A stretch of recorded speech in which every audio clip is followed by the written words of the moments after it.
2 இலக்க எண்ண எப்படி எளிய முறையில பெருக்கலாம் 3 முறை இருக்குது. நீ எது வேணுமோ அந்த முறையை பயன்படுத்தி கொடாது. புரியுதா?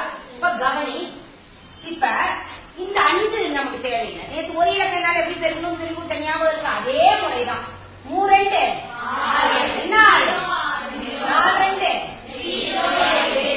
அடுத்தது என்னால பெருக்கிக்கணும் 5 3 5 15 எங்க போடணும்? இங்க போடணும். புரியுதா? அடுத்தது 4 5 20.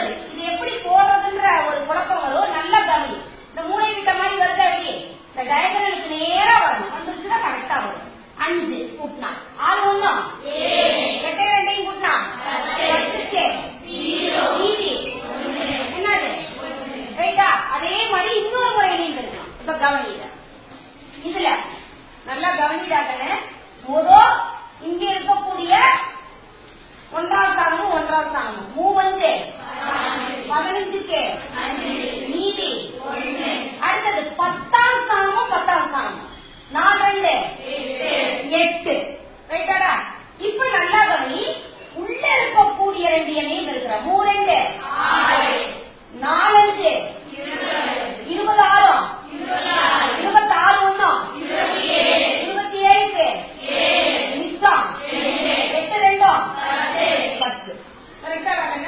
2 விடையும் கரெக்டா இருக்கா? அதே மாதிரி அடுத்தது இன்னொரு முறையிலேயே பெருக்கலாம். நீங்க 2 இலக்கம் வந்துருச்சுதா? அப்ப இப்படி கட்டம் போட்டுக்கிறேன்னா இது ஒரு சின்ன ஒரு காரியம் செய்யும். பாருங்க, மூளை விட்ட ஒண்ணு லேசா வரைஞ்சு போடாங்க. என்ன பிடிக்கலையே மூளை விட்ட ஒண்ணு. ஏன்னா நம்ம எப்பவுமே 2 2 இலக்க எண்களாக எழுதினாதான் கொஞ்சம் பரவாயில்ல. நல்லா கவனி. 4 2 என்ன 8 8 4 5 20 3 2 0 கொஞ்சம் கூட்டத்தை கரெக்டா கூட்டணும். இப்ப இது இருக்கிற இந்த கோடு வருதா? இந்த கோடை வேணும்னா நீ என்ன பண்ணிக்க, அப்படி எக்ஸ்டெண்ட் பண்ணிக்க. புரியுதா? புரிஞ்சுக்கிறதுக்காக. இப்ப இங்க 5 5